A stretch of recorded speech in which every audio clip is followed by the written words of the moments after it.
Well, hello everyone. It's been a long time since we've done one of these, but we thought it was appropriate to do the next one by request of the customer. So, what we're going to do today is a RX-8 turbo hybrid engine. Now that's just kind of the name that this engine has adopted. It's not really an industry standard thing. There was no turbo RX-8 engine from Mazda. But what we are doing is adding some strength modifications, especially, and then adding some performance mods, which is also going to be a reliability mod, because when we do the hybrid, we are putting in the peripheral exhaust GSLSE rotor housings. The engine is going to breathe better and get the heat out, which is critical with RX-8s, especially when you're bolting on a turbo. And this is going to be a moderate 300 to 350 horsepower application. The customer may push for a little bit more. We have decided to add studs. We are going to walk you through all the modifications in detail like we normally do and show you everything we've done to prep this motor.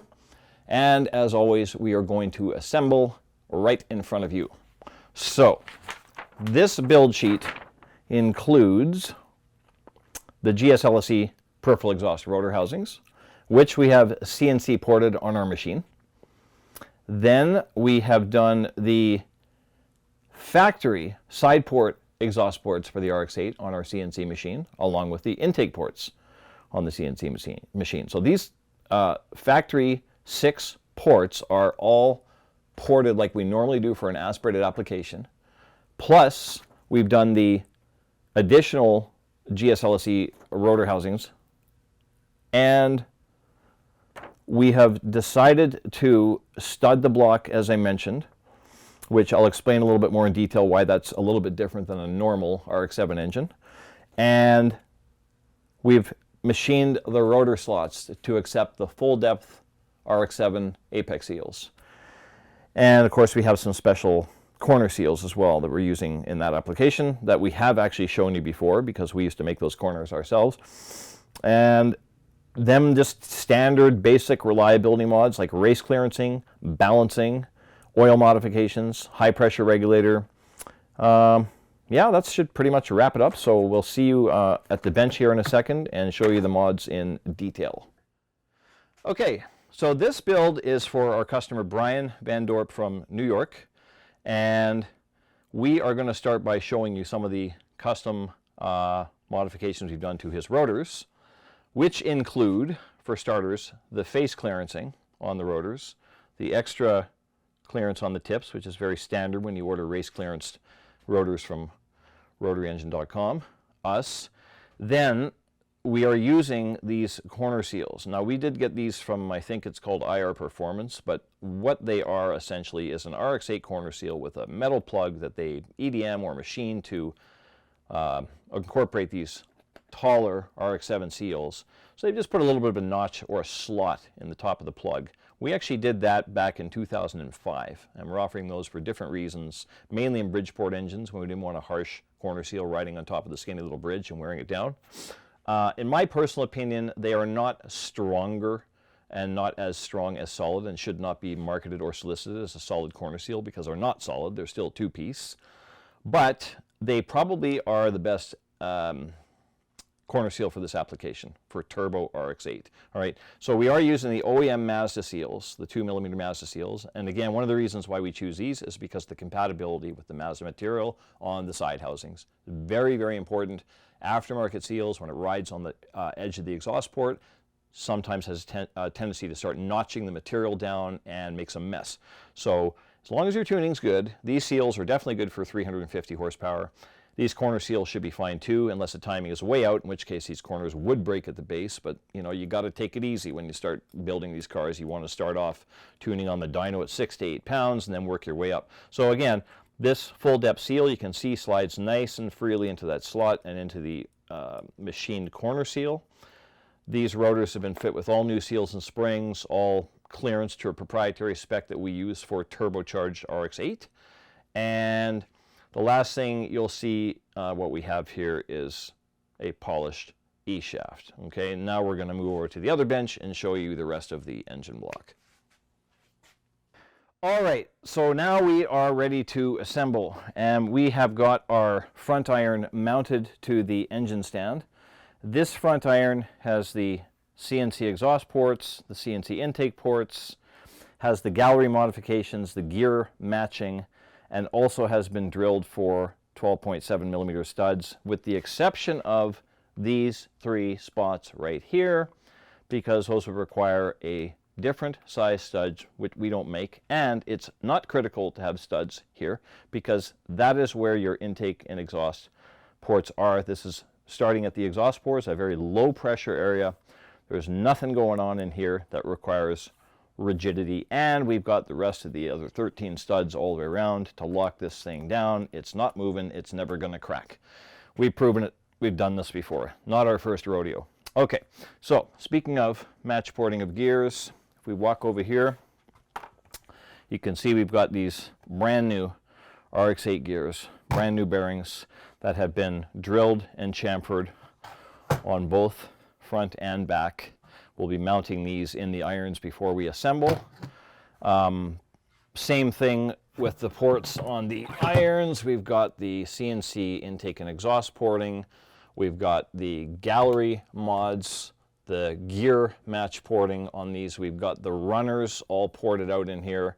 We have ported GS-LSE rotor housings. Maybe you can see the port a little better in here. And that was done on the machine, in fact, and then just blended by hand and put a little beveled edge on the port. And of course, the customer has opted to put this really cool orange powder coat with a clear on top, and then just have us black paint the irons. Okay, so same with the front cover. We've already got the front cover painted and ready to go.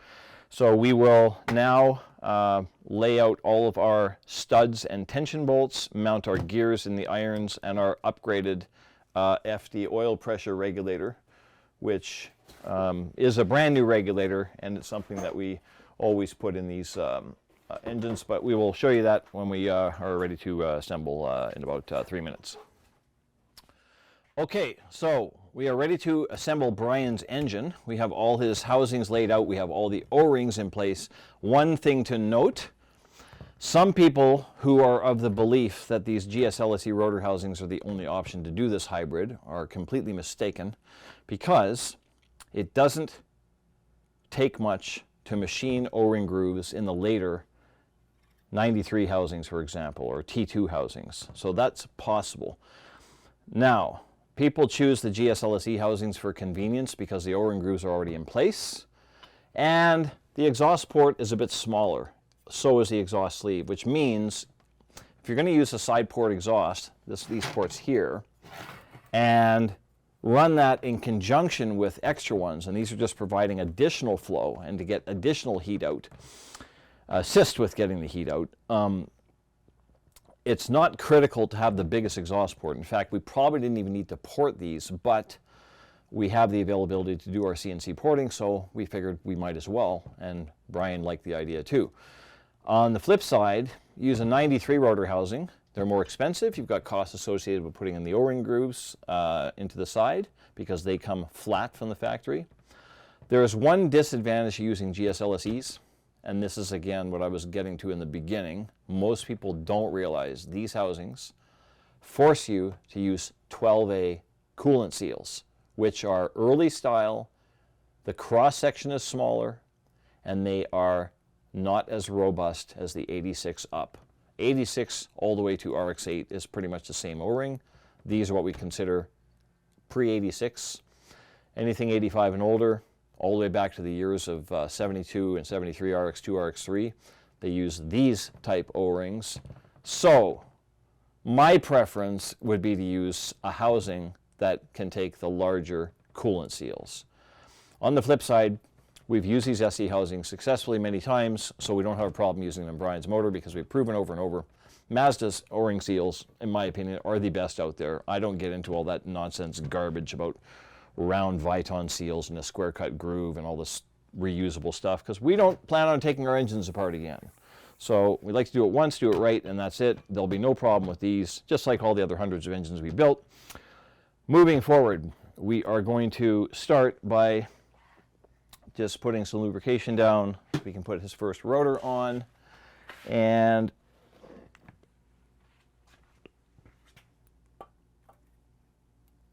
we're going to mesh it with the gear like so.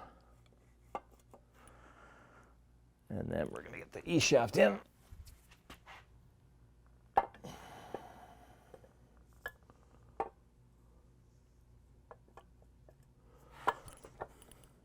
I'm used to seeing this from a different angle. I'm used to being on the bottom when I build engines, not on the side. But we are trying to do this in a space that provides viewing for the camera. So we're doing this a little bit unorthodox. But it won't hinder the quality or the simplicity. Okay, so now we're just going to put on some of our sealer and get the first rotor housing on here.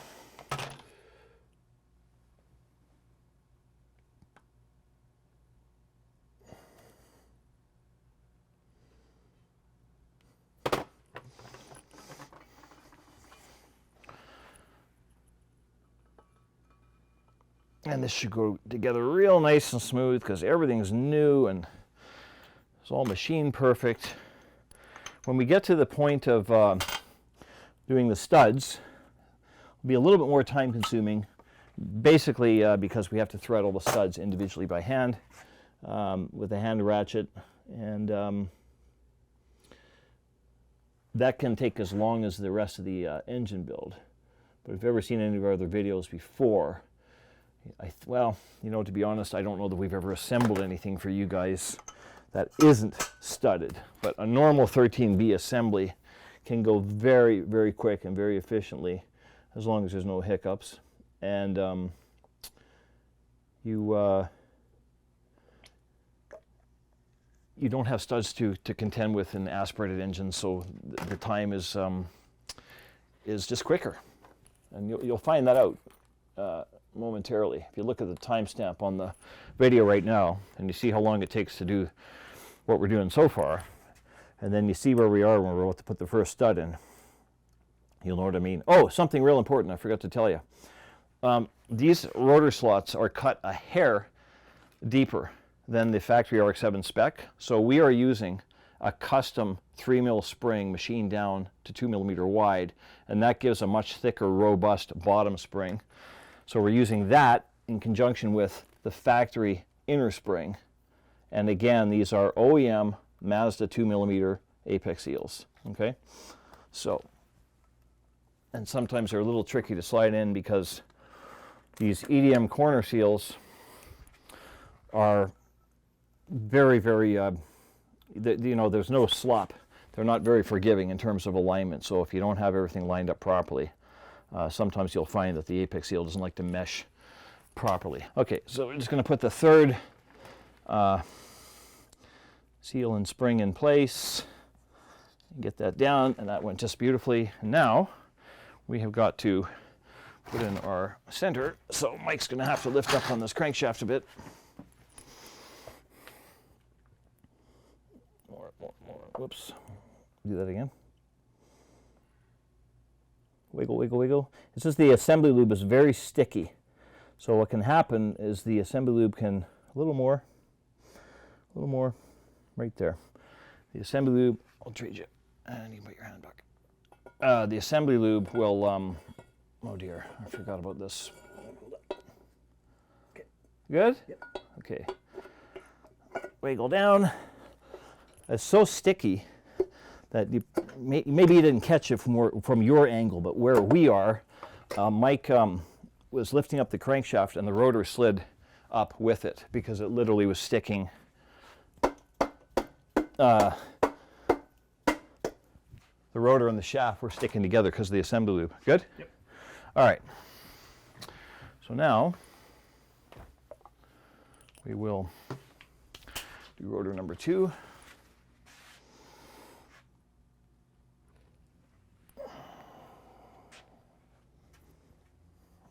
This way here.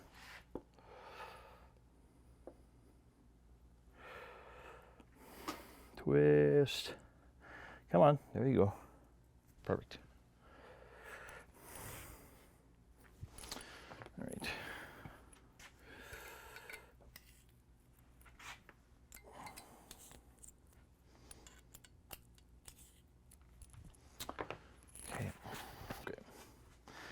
Here we go.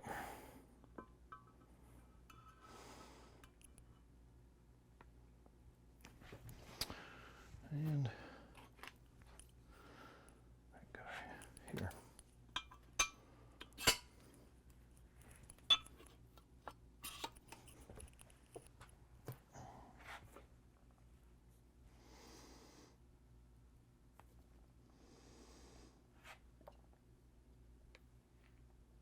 And that will just help the seal to slide down the apex slot a little better. So I always prime those when I put the assembly lube on top of the rotor face. It goes right down the slots at the same time. We're going to pre-silicone this so we're all set for when we're ready to put the studs and the rear plate on. Sort of a method to that madness, which I'll explain a little bit if I remember. And do the rest of these.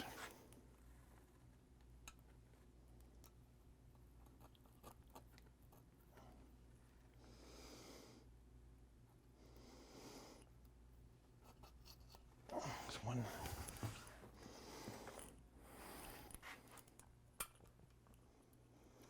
Yeah, sometimes these EDM corners can be a little bit tricky to get the springs into because they're very tight, and you're not working with a rubber plug, you're working with a steel solid insert, and it just has a tendency to force things to be absolutely 100% in line, or else it's not going to cooperate with you. So I move the rotor back a little bit there, and what that does, it actually frees up spring tension and allows it to be easier to get the rotor in the right spot to push the apex seal down. And have that little pick, please. Cute. And make sure this is seating to the bottom, and it is. All right, so now what we're going to do is we've already pre-lubed these studs. We're going to put a couple of studs in to the pre-locations that we do. So we'll start with this one.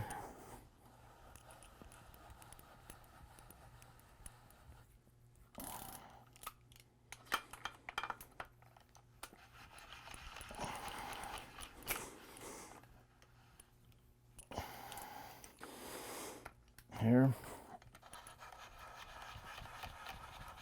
and then we should be able to plop our rear iron right in place here. Okay, here we go. Mike's going to just watch and make sure nothing pops out of place, like the apex ends or the coolant seal or anything, and I've got to try and now make it my job to line up with the studs. How about just like so? Slides together, fits like a glove every time. That's what you get for high quality machine work. So we put this long bolt over here where it belongs, factory short tension bolt here, and then we have our 3 tension bolts that have the little recesses on the heads. Those are going to go in their respective locations. Nothing changed there. I will need a 17 mil socket for that, however, so I'll get that ready. And then Mike and I are going to put the rest of the studs in this block, and some of them you'll find are a little tighter than others, and that is because inconsistencies with Mazda and their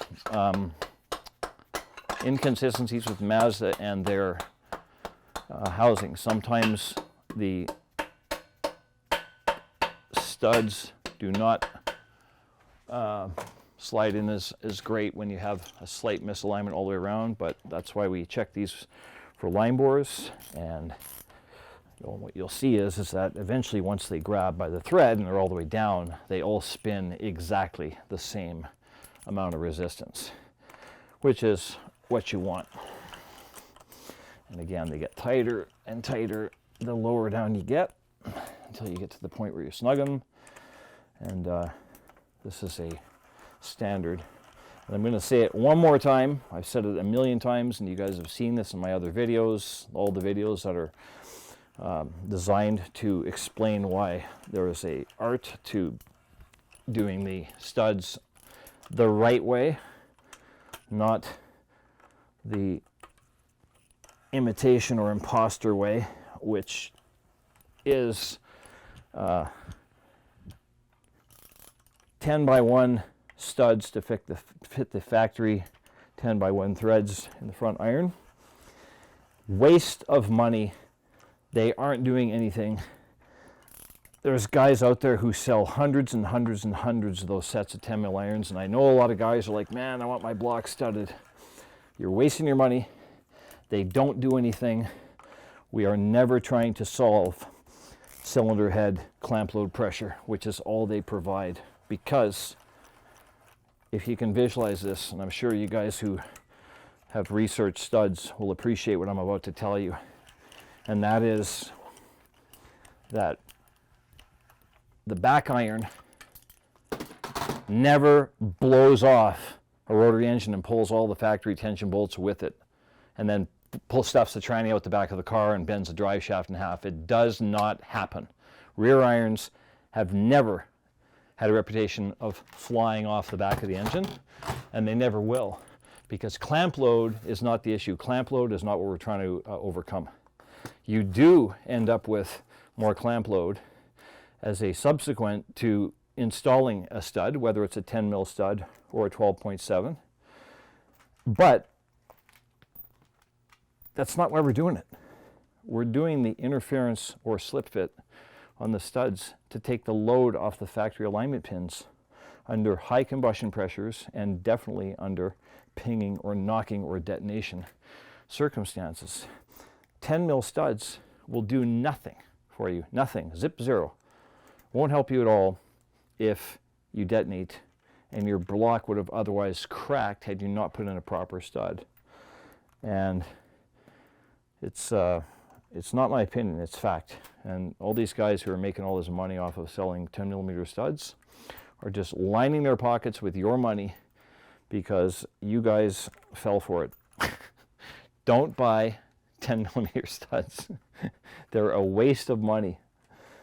Get your block properly machined and put in an oversized stud so you can align everything properly within the process of machining the block for the larger studs. So you can correct the factory holes and make them all on the same line bore and turn every single tension bolt into a dowel pin is essentially what we're doing here. And that's the goal. That's what you want to accomplish. That's what we're always trying to do. And anybody who's trying to sell you this other stuff, I think right well knows that what they're selling is just a bunch of smoke and mirrors. It doesn't do anything. But, you know, some people are just adamant about having a studded block so they can say they have studs in their engine, which is not a good reason, in my opinion. Just forget about the cool concept and do what actually works. Okay, so all we're going to do now is we're going to make sure that we have a good line bore on the crankshaft, and then we're going to crank this engine over. Can I have that flywheel nut, Mike? And see if we can get some of these apex ends to break loose while we're cranking over, which is the goal here. And by the way, on a scale of 1 to 100, this engine has been about a 98 in terms of cooperating. Everything feels perfect. You know, it's just, I had 1 or 2 road bumps here and there, but for the most part, this is a perfect build. So we'll do one thing. We'll just make sure the crank moves. Okay, so we felt that. Now what we do is pull up. See how the shaft is freely moving? So now the tension bolts and the studs are not torqued yet, so you'll never know for sure if that is a perfect line bore. But the preliminary test we just did there is good enough. In other words, that's a great sign. If it was stuck and it wasn't moving, that would be a problem. We might actually pause the video and stop and figure out why, but that usually never happens. We always usually grab the line, or find the line bore off the you know, the first rotation of the engine, and everything works great. I'm going to start throwing some stuff on there. We're going to put a little dab of blue Loctite on each nut just because of the vibration. A lot of people think that the purpose of doing studs is take harmonics out. The answer is that's true, and that goes to a certain degree, but it is not, again, the primary reason why you would do studs. You're taking out the vibration is a small factor, the harmonics, but it's not the not why we sell them. And there will always be some harmonics. There's always going to be vibration. There's always going to be natural engine harmonics, and we always like to use a little bit of Loctite on the studs, on the nuts, just so it maintains torque and they never back off.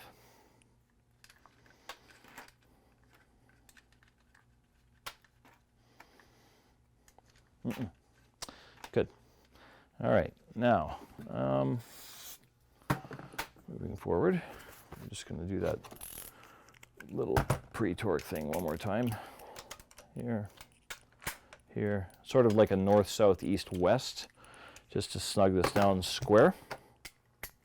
And that one that I put down over here actually does not have Loctite on it yet, so I'm going to actually be pulling that one back off and giving it to Mike. And the reason I do that is just because I don't want to put torque on something that's got Loctite, because the pressure actually helps Loctite cure, and we don't want that to happen. So that one there is going to come off in about yep, see, we've got a nice smooth rotation. Haven't heard any ends break yet, but it's already starting to make compression, which is a good sign. And essentially we'll be going through a sort of a 3-part torque sequence. Maybe what I'll do is I'll just go through the initial stage on the torque wrench at about 12 foot-pounds, so you guys can hear what it sounds like when the ends start to break off, if you can hear it through my microphone. And I don't know for sure you will, but you're going to be listening to for a little noise. It kind of makes a little tink sound, and that's the sound of the triangular end piece of the apex seal letting go under pressure. And it's breaking loose, and it just makes a little snap into the iron, and you can hear it. So once we, like I said, once we get some preliminary torque on all these, we should be at that stage where that wants to happen. And then, as per usual, once we finish the torque sequence on this engine and verify the line bore is still good, and that we've got no complaints with the way the assembly. I just heard one snap right there. Did you hear that? A little bit. Yeah, so one went already just from torquing these. Usually that doesn't happen until you start rotating. I always rotate to make sure they break off. You can feel the engine's a bit tight, and you'll hear, there's another one, 3, 4, 5. I think the first one was a double. What's that? The very first one, to me, sounded like a double back to back. I think we've got all 6 already. So that just goes to show you guys how quickly and how little torque it takes, because once you overcome the pressure of the O-rings, the pushback of the O-rings, and now you're metal on metal and you're seated, and you're actually applying torque to where that apex seal is saying, I can't hold my end piece on anymore. That's exactly what they're designed to do, is to snap right at that yield point when the housings can no longer go any further. So we're going to finish the torque sequence on this off camera, just because it's going to take another 10 minutes to do, and all we're doing is just going around in a circle on a pattern and putting torque on the nuts. And thanks for watching, and I guess we'll see you guys next time.